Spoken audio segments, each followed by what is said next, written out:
기도합나이다. 아멘. 우리 하나님께서 당신의 백성들, 곧 우리 예수 믿는 사람들에게 주신 최고의 특권이 있다면 무엇일까? 하나님께서 우리들에게 주신 최고의 특권, 예수 믿는 사람들에게 주신 최고의 특권, 그것은 여러분 기도입니다. 이 기도가 얼마나 중요한가 하면은 신구약 성경을 읽어보시면은 기도에 대한 말씀이 얼마나 많이 기록되어 있는지 모릅니다.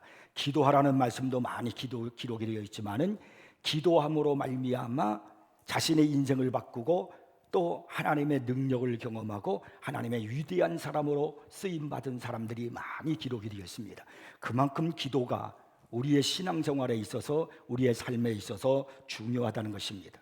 그래서 우리 그리스도인의 신앙생활은 기도생활이다 이렇게 말을 할 만큼 기도가 중요하다는 것입니다. 어떤 분은 말하기를 심지어 이런 말도 했죠. 기도는 영혼의 호흡이다. 우리가 사람이 죽었는지 살았는지 어떻게 알 수가 있습니까? 그 누워있을 때 그 사람의 코 쪽에다 손을 이렇게 대보면은 거기다 코에서 숨이 이렇게 쉬어지는 걸 느낄 때 이 사람은 지금 기절해 있고 하지만은 아직은 살아있다 이렇게 발견하잖아요. 그런 것처럼 우리가 살아있는 믿음의 사람인가 죽어있는 영혼의 사람인가 그걸 어떻게 알까요? 그 사람이 기도하는 것을 보면 알 수 있습니다. 아무리 교회를 오래 많이 다녔어도요, 그리고 직분을 갖고 있다 할지라도, 그리고 성경을 많이 알고 있다 할지라도 기도하지 않으면 그 사람의 영혼은 지금 죽어있는 것과 똑같은 겁니다. 살았다는 이름은 가졌으나 실상은 죽은 자라우다 하는 그 성경의 말씀대로 그 사람은 죽은 사람이에요. 예수님이 오늘 현대에 오신다면 사탄은 무엇으로 그분을 시험해 볼까요? 영국의 저명한 기독교 저널리스트였던 말콤 머그리지가 뭐라고 그랬냐면요, 사탄이 예수님께 유명한 매스컴의 기자의 모습으로 찾아와 가지고는 인터뷰 요청을 하는 것이 바로 우리 예수님께 가장 큰 유혹이 될 것이다라는 그런 말을 했습니다. 이제 유명한 매스컴의 기자가 찾아와서 인터뷰를 해가지고 방송이 되어질 때, 그러면 그것은 유명해지는 거죠. 그것이 예수님께 가장 큰 유혹이고 사탄의 시험일 것이다라는 그런 이야기를 했다는 말입니다. 현대는 신자이건 불신자이건 간에 막론하고 명예욕과 명성에 취해 있는 것을 볼 수가 있습니다. 소위 뜨는 것에 집착을 합니다. 그래서 쓰는 말 중에 뜨는 교회, 요즘 뜨는 교회는 무슨 교회야, 또 요즘 뜨는 목사야, 그러면서 어느 목사님을 뜨는 목사님이라고 그렇게 우리가 명성을 높이지 않습니까? 그것은 바로 이처럼 뜨는 교회, 뜨는이라는 말을 사용하기를 좋아한다는 겁니다. 근데 여러분, 우리 기독교는 은밀함 속에서 능력을 얻는다는 사실입니다. 우리 기독교인들이 하나님 앞에 무릎을 꿇고 은밀한 중에 골방에서 기도하는 그 기도 생활을 가질 때 우리가 하나님과의 교제가 이루어지고 능력을 얻을 수 있다는 사실입니다. 사람들 앞에 자신을 나타내기를 좋아합니다. 이렇게 골방에 앉아서 무릎을 꿇고 아무도 알아주지 않는 그런 신앙생활, 그런 삶을 별로 원하지 않습니다. 그래서 골방에 있는 기도 생활에 대해서 사람들이 중요하게 여기질 않아요. 그리고 또 한 가지는 기도가 얼마나 우리에게 능력을 가져다 주는가 하는 그 사실을 모르기 때문에 무릎을 꿇는 생활을 잘 하지 않는다는 겁니다. 그래서 우리 예수님은 마태복음 7장 7절에서 아주 유명한 말씀을 하셨죠. 구하라 그리하면 너에게 주실 것이요, 찾으라 그리하면 찾아낼 것이요, 문을 두드리라 그리하면 너희에게 열릴 것이니. 이 말씀은 기도가 얼마나 중요한 것인가, 기도하면 주신다는 겁니다. 기도하면 찾아낼 수가 있고 기도하면 열린다는 겁니다. 이렇게 우리 주님이 기도의 중요성을 말씀하시면서 우리에게 기도를 종용하고 있습니다. 저는 그래서 이 기도를 이렇게 이야기를 합니다. 영적 내비게이션이다. 우리가 어디를 가고자 하면은 아무리 모른다 할지라도 주소만 딱 치고, 그리고 우리가 내비게이션을 이용하면은 목적지까지 잘 갈 수가 있지 않습니까? 그것처럼 여러분, 우리가 하나님께로 가는 길, 내가 은혜를 받을 수 있는 길로 가는 길, 능력을 얻을 수 있는 그 길, 그게 바로 어디 있냐면은 기도에 있다는 겁니다. 여러분이 하나님 앞에 무릎을 꿇고 기도하시면 하나님은 우리를 영적 내비게이션으로 좋은 길로 인도하실 줄 믿으시 바랍니다. 예수님께서 구하라, 찾으라, 문을 두드리라 이 말씀을 하시고 난 다음에 또 뭐라고 말씀하시냐면 이런 말씀을 하셨어요. 너희 중에 누가 아들이 떡을 달라 하는데 돌을 주며 생선을 달라 하는데 뱀을 줄 사람이 있겠느냐. 너희가 악할지라도 좋은 것으로 자식에게 주길 줄 알거든 하물며 하늘에 계신 너희 아버지께서 구하는 자에게 좋은 것으로 주시지 않겠느냐. 우리 예수님께서 강력하게 우리에게 기도하면 하나님이 좋은 거를 주신다는 것을 말씀하고 있는 겁니다. 악한 자도 구하면 자식에게 좋은 것을 주는데 하물며 자비로우시고 사랑이 많으시는 우리 하나님 아버지께서 우리가 하나님의 자녀인 우리가 구하는데 좋은 것을 주시지 않겠느냐는 거예요. 그러니까 기도하라는 그런 말씀 아니시겠습니까? 오늘 우리에게 일어나는 많은 문제들은요, 사실 환경의 문제도 아니고 누구의 문제도 아닙니다. 내가 무릎을 꿇지 않았기 때문에 그런 겁니다. 왜 시험이 온 줄 아십니까? 누구 때문에가 시험이 아니에요. 내가 그 문제를 놓고 기도하지 않았기 때문에 그렇단 말입니다. 야고보서 4장 2절 말씀 보면은 너희가 얻지 못하면 구하지 아니하기 때문이요 라고 이렇게 말씀합니다. 왜 얻지 못할까? 기도하지 않았기 때문에 그렇다는 거예요. 구하라, 찾으라, 문을 두드리라고도 말씀하셨는데 왜 우리가 구하지 못하고 찾아내지 못하고 왜 열림의 축복을 받지 못할까? 기도하지 않았기 때문에 그렇다는 겁니다. 예수님은요, 마태복음 26장 41절에서요 시험에 들지 않게 깨어 기도하라고 그렇게 말씀하셨습니다. 시험 드는 이유는 기도하지 않았기 때문에 그런 거예요.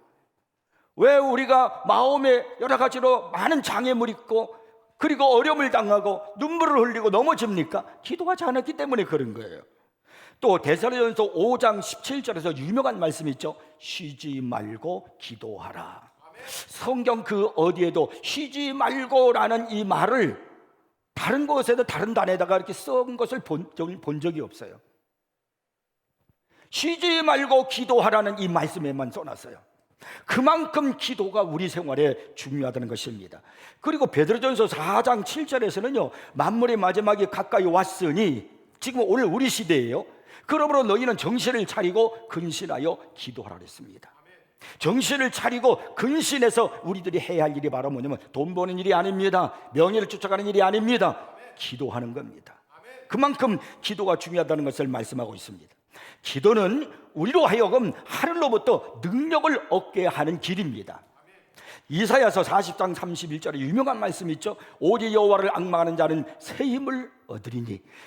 바로 이 말이 무슨 말이냐면 하나님 앞에 기도하는 자는 새 힘을 얻으리니 독수리가 날개치며 올라감만 들 것이요 다른 박질하여도 곤비하지 아니하겠고 걸어가도 피곤하지 아니하리로다. 여러분의 삶 속에서 피곤하지 않냐고 곤비하지 않냐고 내가 신앙생활하는데 지치지 아니하는 비결, 독수리의 날개치며 올라갈 수 있는 심찬 능력을 얻을 수 있는 비결은 기도에 있다는 겁니다. 그렇기 때문에 여러분 무릎을 꿇으셔야 됩니다. 우리 예수님은요 마가복음 9장 29절에서 이런 말씀들을 하셨습니다. 기도 외에 다른 것으로는 이런 종류가 나갈 수 없느니라. 안 된다는 거예요, 기도 외에는.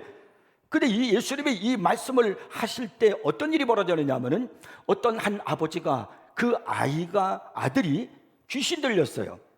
병이 들었어요. 그래서 자주 넘어지고 뜨거운데도 막 넘어지고 그래서 이 아버지가 너무나 가슴이 아팠어요. 그래서 이 아이를 데리고 예수님께로 왔는데 그때 예수님께서 산에 올라가서 기도하고 계셨습니다. 그 제자들이 고쳐주려고 이 아이를 놓고도 막 힘쓰고 애쓰고 노력을 했지만은 전혀 아무런 일도 나타나질 않아요. 끄떡도 하지 않아요. 귀신이 물러가지도 않아요. 그래서 이 제자들이 당황하고 있을 그때에 예수님이 기도를 마치고 내려오다 보니까 그런 일이 벌어지고 있는 겁니다. 그때 귀신 들린 아이를 향해서 한마디로 명했습니다. 귀신아 물러갈지어다. 그랬더니 이 아이가 소리를 지르면서 그에게서 귀신이 물러가고 그리고 병이 깨끗하게 치료받았다고 성경에 기록합니다. 그 사건이 있고 난 다음에 제자들이 물어봤습니다. 예수님, 우리는 어찌하여 능히 그 제자를 그 귀신을 쫓아내지 못하였나이까? 왜 우리는 안 됩니까? 그때 예수님께서 하신 말씀이 바로 이겁니다. 기도 외에 다른 것은 이런 종류가 나갈 수 없느니라. 목사가 목회를 잘하려면 기도할 수밖에 없어요. 장로님들이 장로의 사역을 감당하려면 기도하셔야 됩니다. 기도하지 않는데 어떻게 그 사역을 감당하겠어요? 그래서 제가 임직자들이 기도하는 이유가 바로 거기 있는 거예요. 안수집사로서의 사역을 감당하고 권사로서의 사역을 감당하려면 기도하셔야 됩니다. 기도하지 않고 능력이 없는데 어떻게 하나님의 일을 감당하겠습니까? 그러니까 기도는 능력이란 말입니다. 우리 그리스도인의 능력은 기도에서 오는 줄로 믿으시기 바랍니다. 저는 묻고 싶어요. 여러분은 능력 있는 그리스도인입니까? 다시 말하면 여러분은 무릎으로 사는 그리스도인입니까?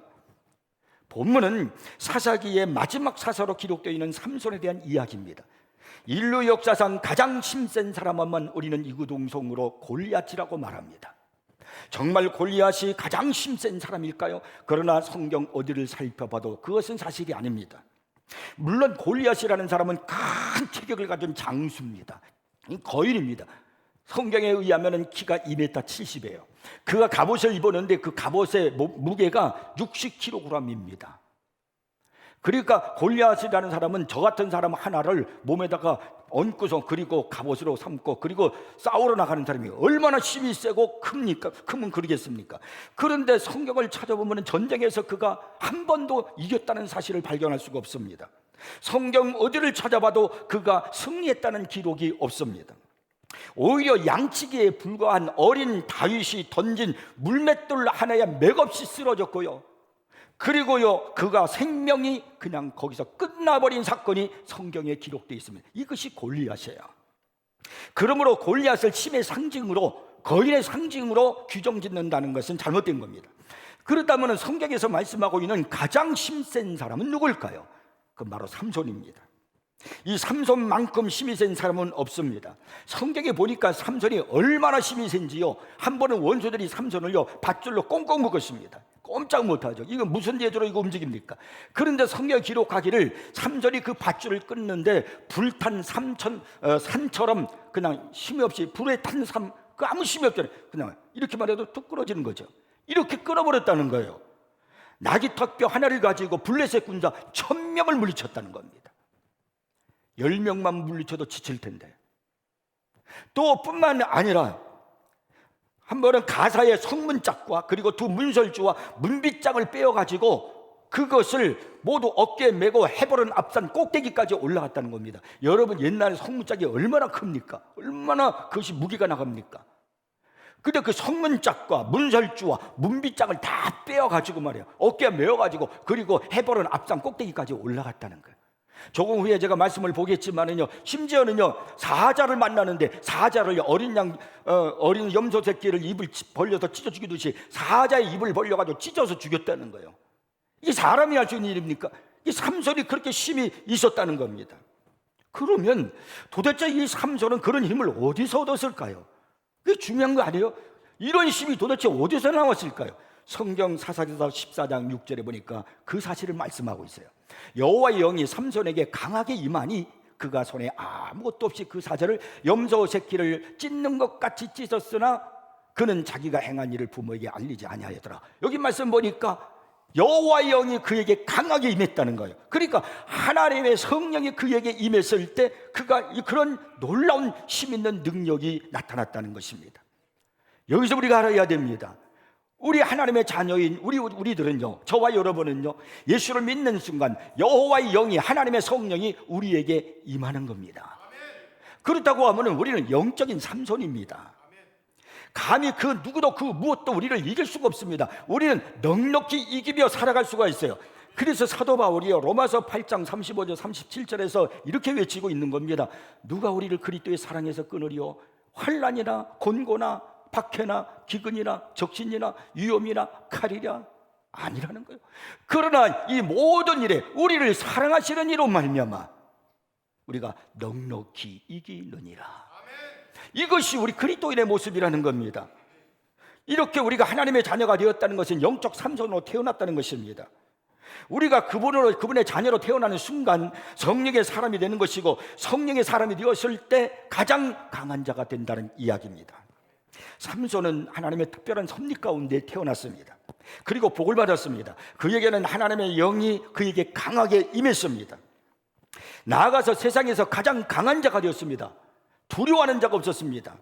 자, 그렇다면 그의 삶의 스토리는 이렇게 전개되어야 되는 것이 맞지 않을까요?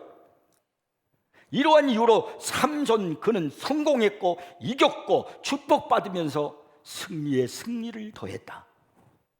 원수와 싸워 이기며 이기는 영웅적인 삶을 산 사람, 그가 삼손이다. 뭐 이렇게 돼야 되는 거 아니겠어요? 근데 여러분, 성경을 보면 삼손의 스토리는 그와 정반대예요. 여러분의 인생의 스토리는 어떤가요? 지금 여러분이 지금 살아가고 있는 신앙생활의 스토리는 어떤가요? 실패와 상처투성이의 인생이 삼손이었단 말입니다. 넘어지고 흔들리는 이야기가 지속적으로 펼쳐지고 있습니다. 사사기서 16장 20절 21절에 보면은 삼손의 모습이 나타나는데 이건 비참한 모습입니다. 들릴라가 이르되, 가사의 여인 들릴라가 이르되, 삼손이여 블레셋 사람이 당신에게 들이닥쳤느니라 하니 삼손이 잠을 깨며 이르기를, 내가 전과 같이 나가서 심을 떨치리라. 과거에 자기는 삼손은 자기가 힘이 있었단 말이에요. 자기의 몸을 그대로 유지하고 있어요. 자기 모습을 볼 때, 외적으로 볼 때 뭐 자기는 아직도 힘이 있는 줄 알았죠. 그러나 여호와께서 이미 자기를 떠나신 줄을 깨닫지 못하였더라. 참으로 가슴 아픈 사건이에요. 여호와께서 이미 자기를 떠나신 줄을 깨닫지 못했던 거예요. 삼손이 그렇게 힘 있는 사람이 되고 이기고 또 이긴 사람이 된 것은요, 여호와께서 함께 하셨기 때문입니다. 오늘 우리 중에도 여호와께서 이미 나를 멀리하신 줄 깨닫지 못하고 살아가는 사람은 없습니까? 내가 아직 장로인데, 내가 목사인데, 내가 집사인데, 내가 신앙생활을 얼마나 오래 했는데, 그 외모를 가지고 신앙생활을 하는 게 아닙니다. 하나님의 성령이 나와 충만하게 있어야 되는 겁니다. 여호와께서 나와 함께하지 않음을 깨닫지 못하고 하나님의 나를 멀리 떠나 계신 걸 깨닫지 못하고 있는 것은 아닌지요. 그래서 블레셋 사람들이요, 그를 붙잡았는데 아무 힘이 없이 꽁꽁 붙잡혔습니다. 근데 참 재밌어요. 그 다음 말씀을 잘 보세요. 그의 눈을 빼고, 블레셋 사람들이 눈을 뺐어요. 끌고 가사에 내려가 놋줄로 맸어요. 묶었어요. 그에게 옥에서 맷돌을 돌리게 하였더라. 맷돌을 돌리게 했습니다. 아마 큰 맷돌을 돌리게 했죠. 자, 이 구절을 그냥 두 보세요. 저는 이 말씀을 읽으면서 여기서 놀라운 사실을 발견했습니다. 왜 블레셋 사람들이 삼손에게 그를 무너뜨리기 위해서 눈을 뺐을까요? 다른 거 해도 되잖아요. 손을 잘라버리든지 아니면 다리를, 좀 죄송합니다만 다리를 뭐 이렇게 좀 절단을 내든지 뭐 이렇게 해도 얼마든지 할 수 있을 텐데 눈을 뺐어요. 왜 눈을 뺐을까?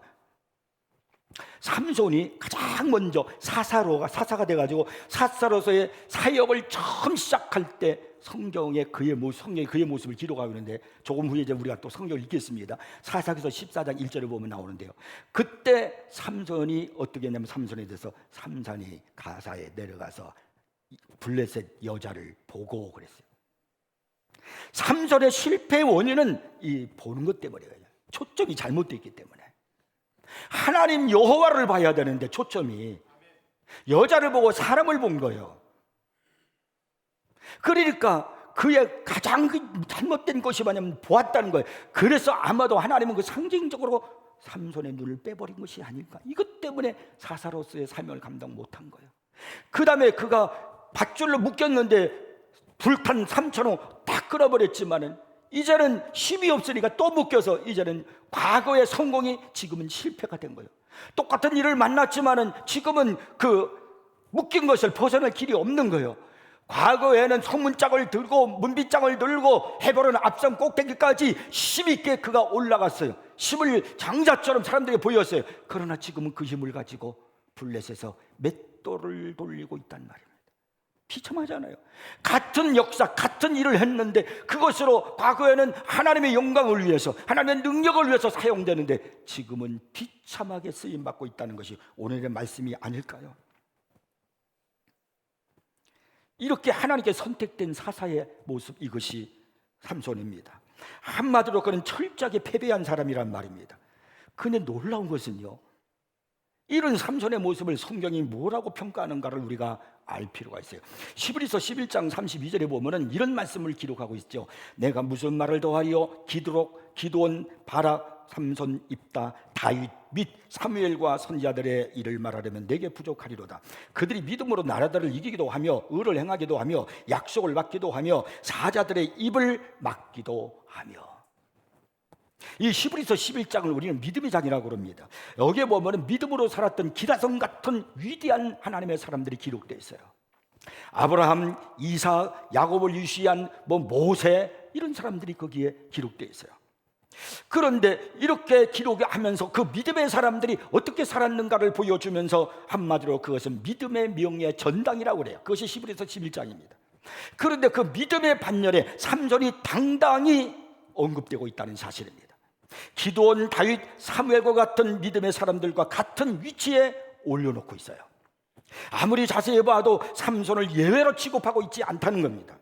기이한 것은 우리가 익히 알고 있는 그의 실패한 것들, 약점들 얼마나 많아요. 그런데도 성경은 한마디 그에 대한 언급이 없다는 겁니다.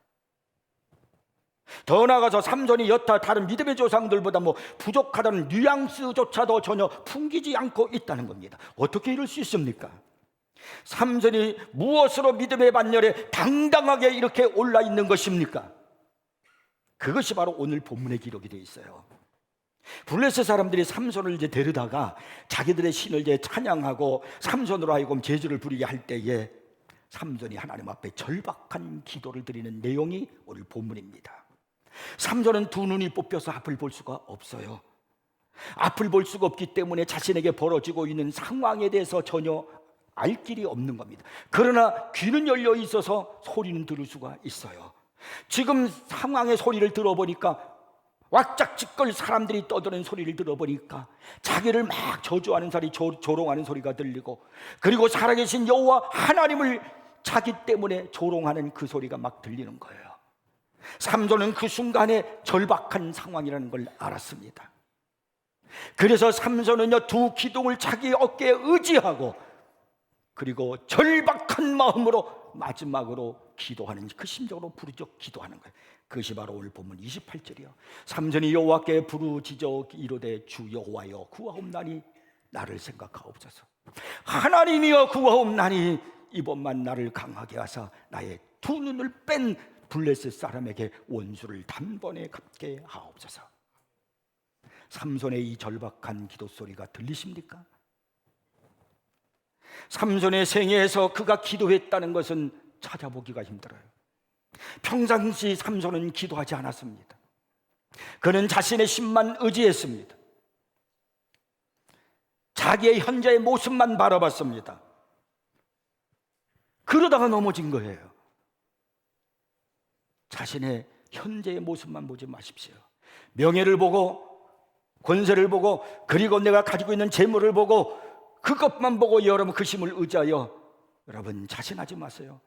기도하지 않으면 삼손처럼 언제 넘어질지 알 수가 없습니다. 삼손이 사사로서의 처음 사역할 때의 모습, 아까 제가 얘기했죠. 사사기서 14장 1절에 보니까 이렇게 말씀하잖아요. 삼손이 딥나에 내려가서 거기서 블레셋 사람의 딸들 중에서 한 여자를 보고. 저는 이 성경 구절을 보면서 이렇게 기록이 되어 있으면 좋겠다는 생각이 들어요. 이것이 삼손에게 대해 삼손이 사사로서 한 일에 처음으로 한 말이, 첫 번째 말이에요. 삼손이 딥나에 내려가서 거기서 블레셋 사람들 중에 딸들 중에 한 여자를 보고가 아니라, 거기에서 여호와 하나님 앞에 무릎을 꿇고, 한 여자를 보고가 아니라 여호와 하나님 앞에 무릎을 꿇고, 이렇게 기록되어 있다면 얼마나 아름다웠을까, 얼마나 좋았을까. 근데 삼손은 기도하지 않았습니다. 그가 항상 여자를 보았고 자신의 힘만 의지했어요.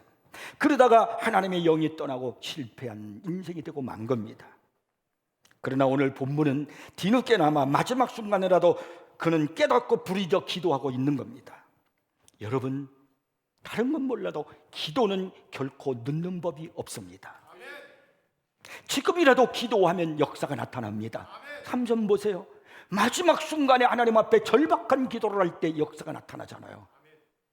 그는요, 자기가 죽을 때, 살았을 때 죽인 여보다 더욱 많았다고 이렇게 말하고 있지 않습니까? 마지막 뒤늦은 기도는 없어요.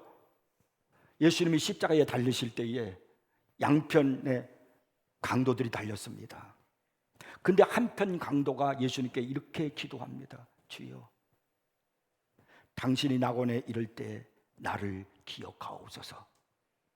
그랬더니 예수님께서 이렇게 말씀합니다. 올 밤 내가 나와 함께 낙원에 이르리라. 이 사람은 마지막 기도요, 인생으로 보면 뒤늦은 기도요, 그런데 그 순간에 그 기도도요 우리 주님 들으시고 그를 낙원으로 인도해 주셨습니다. 그러므로 여러분, 기도는 결코 늦는 법이 없어요. 오늘라도 기도하시면 됩니다. 그래서 우리가 내일부터 무릎을 꿇고 기도하자는 겁니다. 그가 얼마나 이 마지막 기도가 능력 있는 기도였는가, 절박한 기도가 어떤 역사를 나타냈는가. 사사기서 16장 30절 기록하죠. 삼손이 죽을 때 죽은 자가 살았을 때 죽인 자보다 더욱 많았더라. 한 3,000명가량이 죽였다는데, 삼손이 살았을 때 얼마나 많은 사람들을 죽였습니까? 그 힘을 가지고요. 그런데 절박하게 마지막 순간에 기도할 때 그때 죽인 자가 살았을 때 죽인 자보다 더 많았다는 거예요. 그렇다고 하면은 삼손이 평상시 때 그가 기도하며 살았다면 얼마나 더 능력 있는 그런 사사로서의 삶을 살았을까, 그렇게 생각되지 않습니까? 여러분, 오늘 여러분이 매일매일 주님 앞에 무릎을 꿇고 기도하면서 여러분이 삶을 살아간다면 얼마나 여러분의 생애가, 신앙생활이 능력 있는 삶이 될 수 있을까, 그렇게 여겨지지 않습니까? 삼손이 마지막 기도하면서 그가 나타낸 역사가 살았을 때의 역사보다 더 크다고 했으니까, 이런 비극을, 이런 안타까움을 자아내는 우리 성도들이 되지 않기를 바랍니다. 절박한 기도는 언제나 응답을 가져옵니다. 성경에 보면 절박한 기도를 한 사람들이 나오는데 그 중에 한 분이 바로 우리 주 예수 그리스도입니다. 주님은 십자가를 앞에 놓고 겟세마네 동산에 엎드려 기도하실 때 얼마나 절박하게 기도했는지 누가복음에 보니까 이렇게 기록되어 있어요. 누가복음 22장 44절이요. 예수께서 힘쓰고 애써 더욱 간절히 기도하시니 땀이 땅에 떨어지는 빗방울같이 되더라. 얼마나 간절히 기도하는지 땀이 땅에 떨어지는데 핏방울 같다는 거예요. 주님이 더욱 절박한 기도를 하신 거죠. 오늘 우리들은 이런 기도는 하지 못한다 할지라도 적어도 땅에 떨어지는 땀방울 모양의 눈물 덩어리 정도는 우리가 흘릴 수 있는 그런 기도는 할 수 있지 않겠습니까? 예수님은 이런 절박한 기도를 하시고 난 다음에 십자가를 지시고 그분은 우리를 구속하시고 하나님의 뜻을 이루고, 그리고 하나님 보좌 우편에서 모든 만물이 예수의 이름 앞에 무릎을 꿇게 하는 역사를 이루어내셨습니다. 여러분, 오늘 우리에게 필요한 것은 이런 기도예요. 여러분이 하나님 앞에 기도하면서 얼마나 여러분의 땀방울이 이 성전의 제단에, 이 땅에, 여러분이 앉아있는 의자에 적시게 만들었는가요? 얼마나 하나님 앞에 눈물을 흘리며 뚝뚝 흘리면서 여러분이 기도하는 그 눈물방울이 우리의 성전을 적시고 있는가요? 그것이 이 제단을 부흥하고 그것이 여러분을 능력있고 여러분의 삶을 변화시킨다는 사실입니다. 구약 성경에 보면은 2번이나 절박한 기도를 한 왕이 나옵니다. 그 사람이 시스기야 왕입니다. 한 번은 아수르 왕 사나립이 18만 5천 명의 대군을 이끌고 조그만 나라 유다 나라를 쳐들어왔습니다. 이제 그때 이 사나립이 유다 백성을 찾아와 가지고 막 협박을 합니다. 너희는 시스기야에게 속지 말라, 게임을 갖지 말라, 그를 믿지도 말라. 어떤 백성이나 어떤 나라의 신도 능히 자기의 백성을 나의 손과 나의 조상들의 손에서 건져내지 못하였나니 하물며 너희 하나님이 너희를 내 손에서 건져내겠느냐? 봐라, 지금까지 우리가 다 모든 나라를 다 물리치고 왔다. 우리의 신이 우리와 함께했다. 어느 나라 어느 신도 이겨내지 못했다. 근데 감히 너희같이 조그만 나라, 너희의 신이 여호와라고 하나님이 우리를 이겨낼 수 있다고? 웃기지 마라, 믿지 마라 하면서 막 협박을 하는 거예요. 이런 이야기를 들었을 때 시스기야 왕이 얼마나 가슴이 아팠겠습니까? 이 순간에, 절박한 순간에 시스기야 왕이 한 일이 바로 뭐냐면 그것이 역대하 3장 20절이 나와요. 이러므로 시스기야 왕이 아모스의 아들 선지자 이사야와 더불어 하늘을 향하여 부르짖어 기도하였더니, 부르짖어 기도했다는 거예요. 나라가 함락될 수밖에 없는 절박한 순간에 시스기야 왕이 한 일은 절박한 기도를 한 겁니다. 그래서 하나님이 그 기도를 들으셔가지고요, 한 천사를 보내가지고 그 아수르 나라 18만 5천 명의 군사를 한순간에 다 쓸어버렸어요. 그래가지고 아수르 왕이 놀래가지고요, 얼굴이 막 뜨겁게 막 부끄러워서 도망가 버렸습니다. 이게 절박한 기도의 능력입니다. 또 한 번 이 히스기야 왕이 절박한 기도를 한 적이 있습니다. 한 번은 히스기야에게 병이 들었는데 이사야 선지자가 찾아와서 이렇게 말합니다. 여호와께서 이같이 말씀하시기를 너는 내 집에 유언하라. 내가 죽고 살지 못하리라 하셨나이다. 이 말은 이제 살 수 있는 길이 전혀 없다 이 말입니다. 하나님께서 너 죽는다 하나님이 하셨으면 더 이상 살 길이 없는 거죠.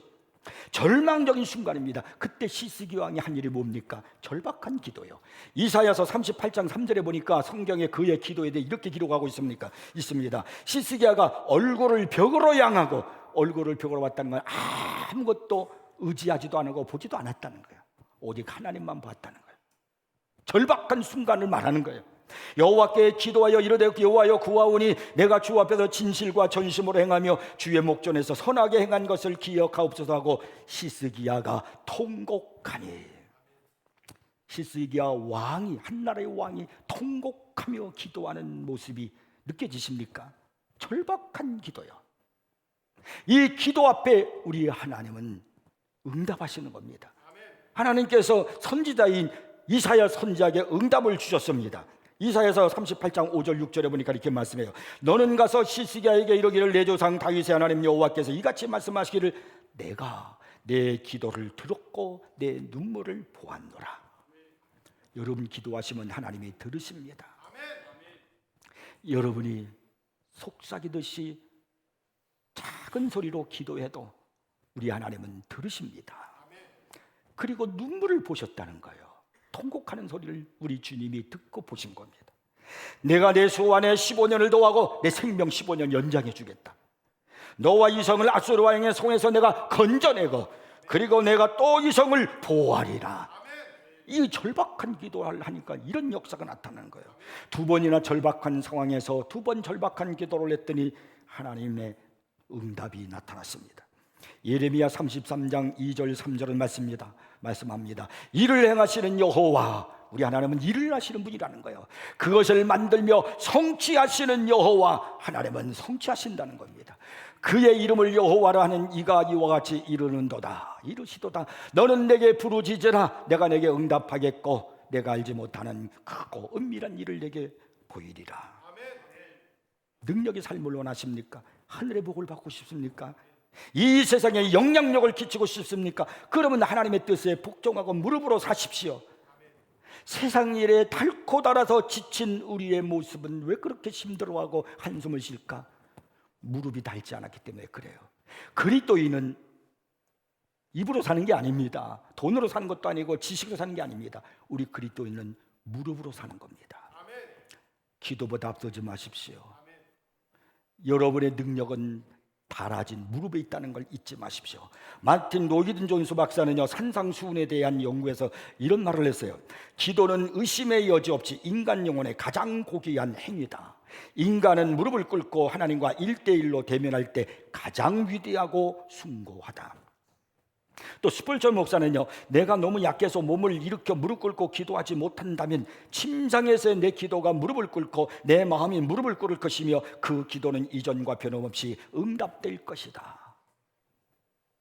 기도의 사도라 불리는 존 하이드 선교사가 있습니다. 이분이 20년 동안 인도에서 기도 사역을 했습니다.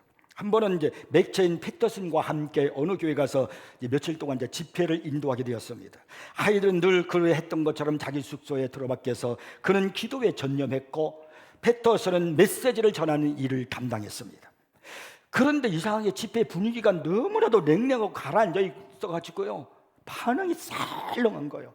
그래서 이 두 사람이 너무나 처음에 막 고전하는 겁니다. 사람들의 심령이 냉랭하니까 말씀이 들어가질 않아요. 복음이 들어가질 않는 겁니다.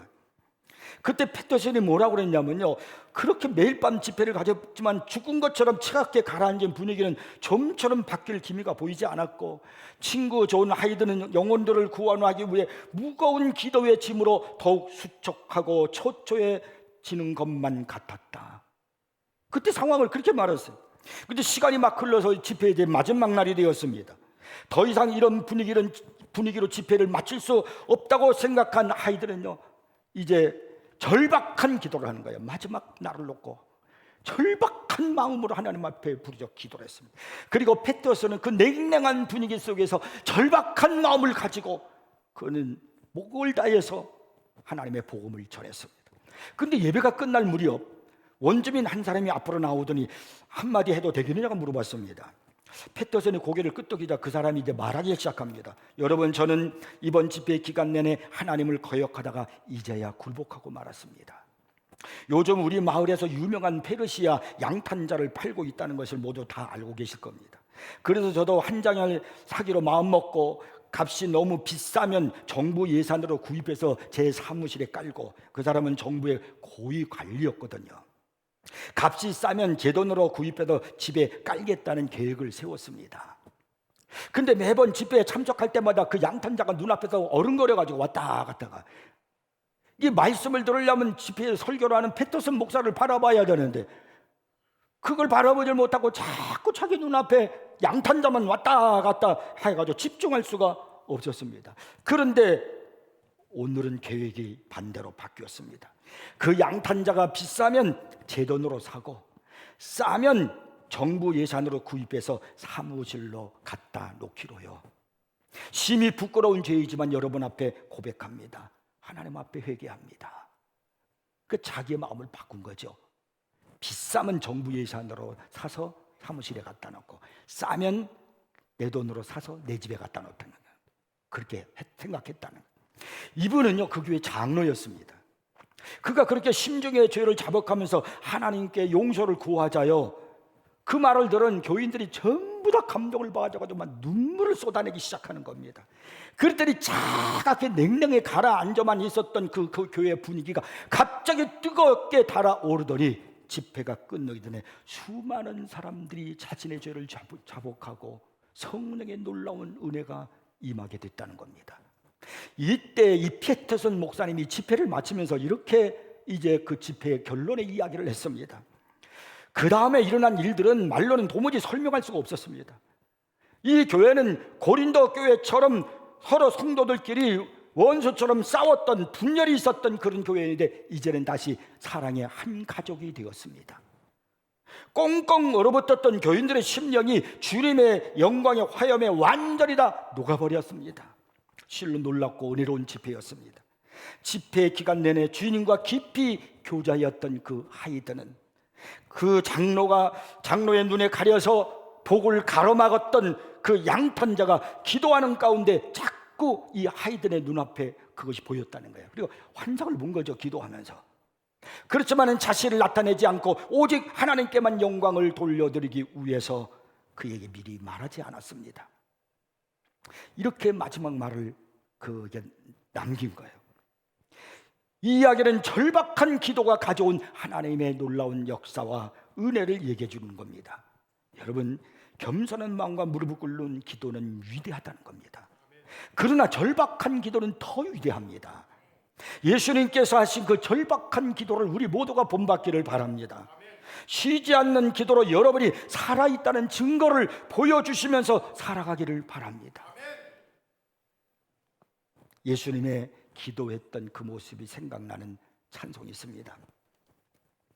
내 기도하는 그 시간, 그때가 가장 즐겁다. 이 세상 근심 걱정에 얼매인 나를 부르사 내 진정 소원 주 앞에 낱낱이 바로 아래요. 큰 불행 당해 슬플 때 나 위로받게 하시네. 내 기도하는 그 시간, 그때가 가장 즐겁다. 주께서 세서 일찍이 저 요란한 것 피하여 빈들에서나 산에서 온 밤을 세워 지내사 주 예수 친히 기도로 근본을 보여주셨네.